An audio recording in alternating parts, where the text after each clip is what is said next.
హో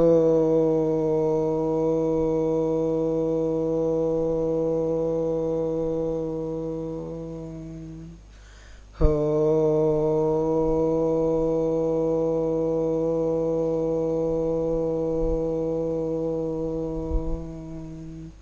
జ్ఞానాంజనశలాకాయ శిక్షచిత్తాపహారిణే పరబ్రహ్మస్వరూపాయ ప్రేమదేవాయ తే నమః.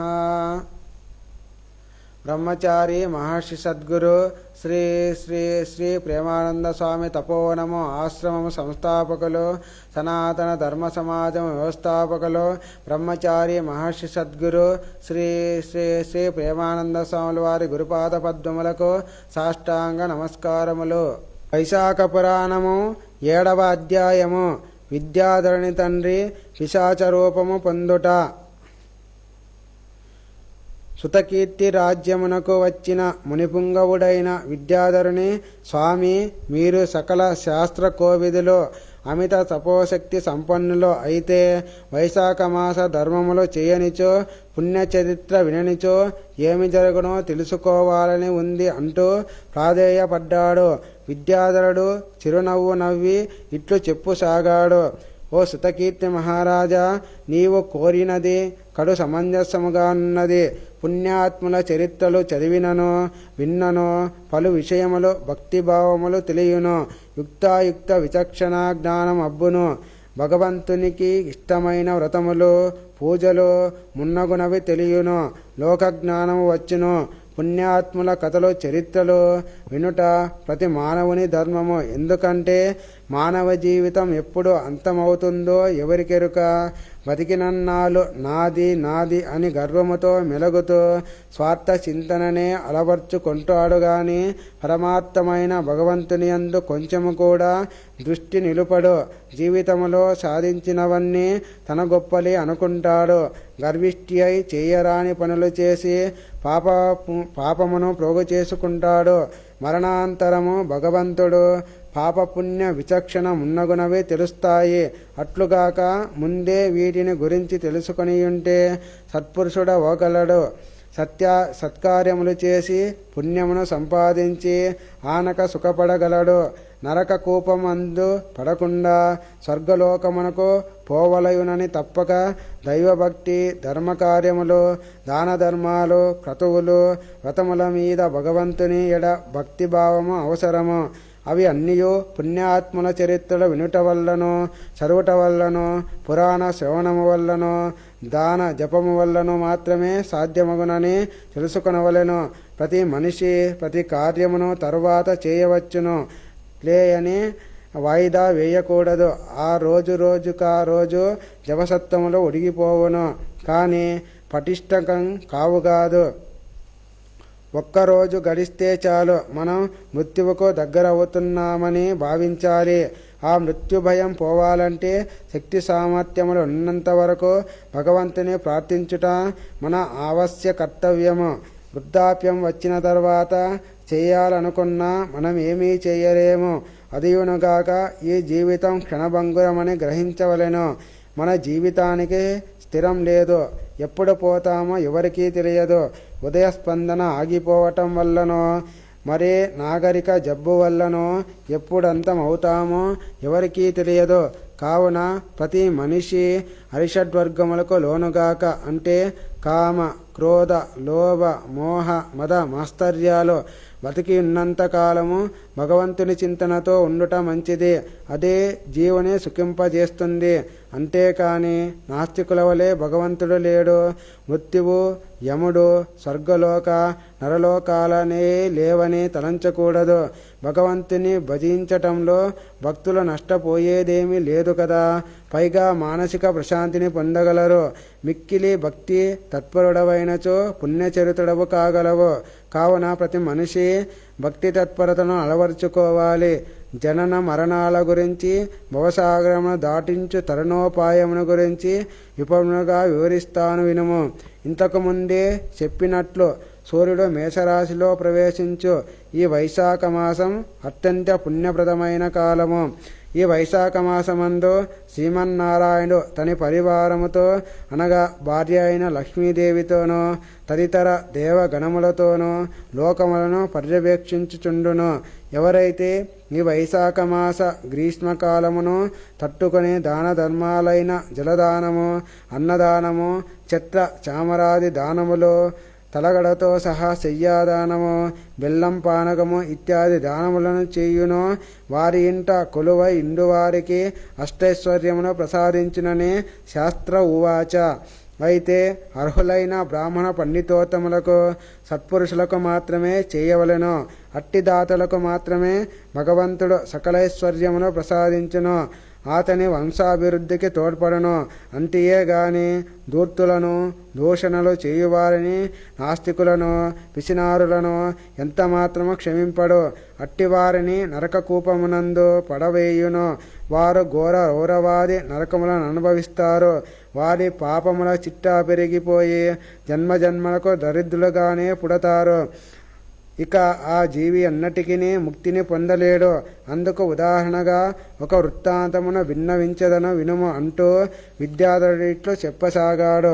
సుతకీర్తి, మాది సిరిపురమనే స్వగ్రామము. నా తండ్రి మైత్రేయుడు సకల శాస్త్ర పారంగతుడు. కాని ఏనాడు ఎట్టి దాన ధర్మములు చేసి ఎరుగడు. అప్పుడు నాకు 16 ఏళ్ల వయసు. నా తండ్రి కన్నీ తెలుసుననుకొన్నాను, కానీ దాన ధర్మములు చేయుట లేదని గ్రహించనైతిని. అందున వైశాఖ మాసమందు జలదానము ఇత్యాది దాన ధర్మములు చేయకుండాచే ఘోర పాపములు అంటుకున్నాయి. అవేమీ నాకు తెలియవు. నేను దేశాటనము చేయాలనే తలంపుతో కాశీ, ప్రయాగాది తీర్థములు, పుణ్యక్షేత్రము దర్శించసాగాను. నేను తీర్థయాత్రలో ఉన్నప్పుడే నా తండ్రి ముసలితనము వల్ల మరణించాడు. దాన ధర్మములు సరిగా చేయనందువలన సత్కార్యముల లోపముచే నాథుడు పిశాచ రూపమై గోదావరి నదీ తీరమందు తిరుగాడజొచ్చెను. పిశాచ రూపంలో ఉన్న నా తండ్రి ఆకలి దప్పులకు తాళలేక కుంగి కృషించిపోయాడు. అష్టకష్టాలు పడసాగాడు. ఆ నదీ తీరాన ఉన్న ఒక బూరుగ చెట్టును ఆశ్రయించుకుని దుర్భరితంగా జీవించసాగాడు. ఆ పిశాచ రూపమునకు తోడు కంఠమందు వ్రణమొకటి ఏర్పడింది. దాని నుండి రక్తం కారసాగింది. తిండి తినలేక, నీరు త్రాగలేక పలుబాధలు పడుతూ ఉండసాగాడు. ముక్కుతూ మూల్గుతూ ఆ వృక్షమందే పడియున్నాడు.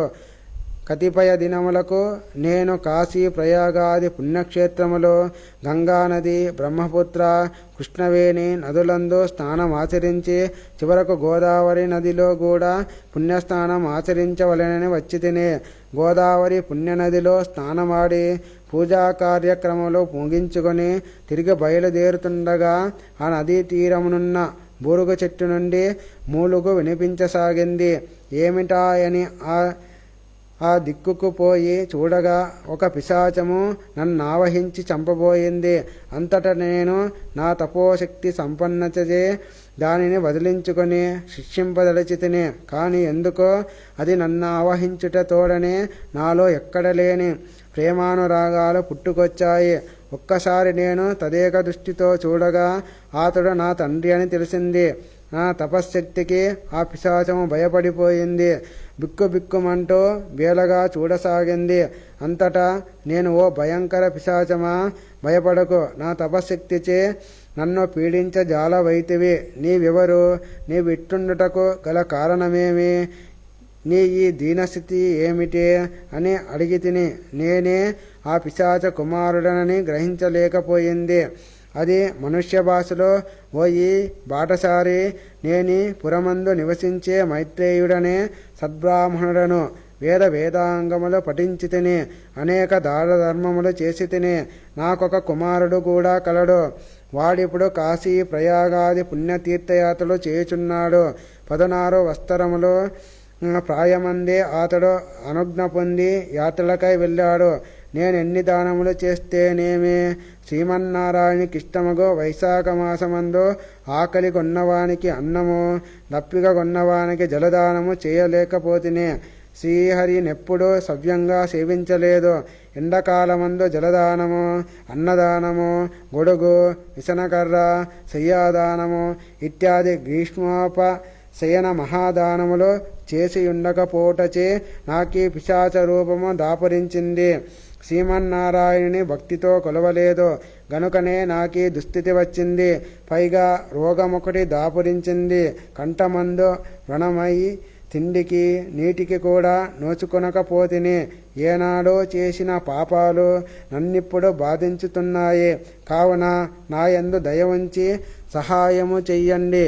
మా ఇంటికి పోయి నా కుమారునితో పోయి నీ తండ్రి వైశాఖ మాసంలో నిర్వర్తించవలసిన దాన ధర్మములు సత్కర్మలు చేయకపోవడచే పిశాచి అయి తిరుగాడుచున్నాడు. ఏనాడు జలదానాది కృత్యమును సలుపలేదు. అందుచే మిక్కిలి వెదనందుచున్నాడు. కావున నీవు వైశాఖ మాసమందు నదీ స్నానము చేసి విష్ణుమూర్తికి పూజలు చేసి ఆయనకిష్టముగా నైవేద్యములను పెట్టి ఒక సద్బ్రాహ్మణునికి వైశాఖ మాస దానములు నిమ్ము. అన్నదానము చెయ్యమనము. దానివల్ల పిశాచ రూపములోనున్న నీ తండ్రికి మేలు జరుగుతుంది అని చెప్పుము. పిశాచ రూపములోనున్న నా తండ్రి మాటలను విని నాకు దుఃఖం పెళ్ళుబుకి వచ్చింది. కన్నీటి దారలతో పిశాచ రూపములోనున్న నా తండ్రి పాదములను కడిగి తిని అతనికి నమస్కరించి తిని వెంటనే ఆ పిశాచము పోయి నీవెవ్వరవు, ఎందులకు ఏడ్చుచుంటివి అని అమాయకముగా అడిగిన తండ్రికి, తండ్రి నేనే నీ కుమారుడను, విద్యాధరుడను. నన్నిట్లో పిశాచ రూపంలో చూచుటకు నేనెంత దురదృష్టవంతుడిని. నా తపశక్తిచే దైవికముగా నిచటకు వచ్చి మిమ్ములను గుర్తించి తిని మీకు పిశాచ రూపము కలుగుటకు నాకత్యంత ఆశ్చర్యము కలిగినది.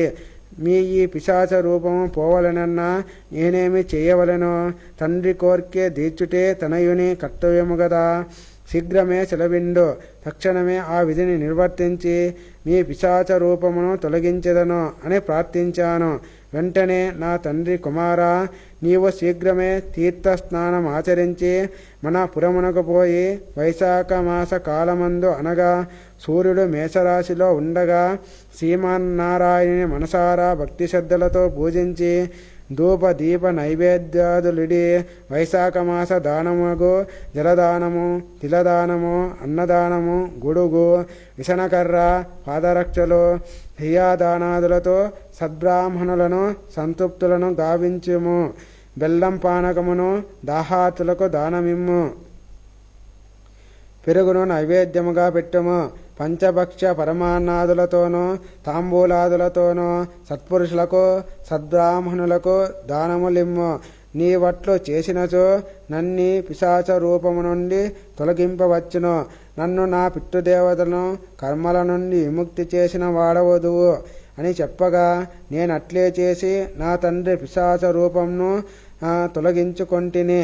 కావున ఓ శతకీర్తి, నీవు కూడా సూర్యుడు మేషరాశిలో నుండు వైశాఖ మాస కాలమున నీ యథాశక్తిగా విప్రులకు వైశాఖ మాస దాన ధర్మాది కృత్యములు అనుసరించి నచో విశేష పుణ్యఫలము కలిగి నీవును నీ సంతతి వారును సుఖించెదరు అని విద్యాధరుడు శృతకీర్తి మహారాజుకు బోధించెను.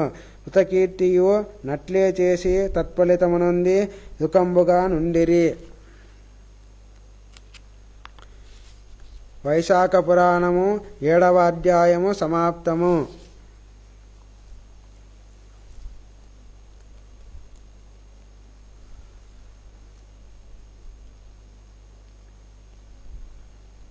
ఓ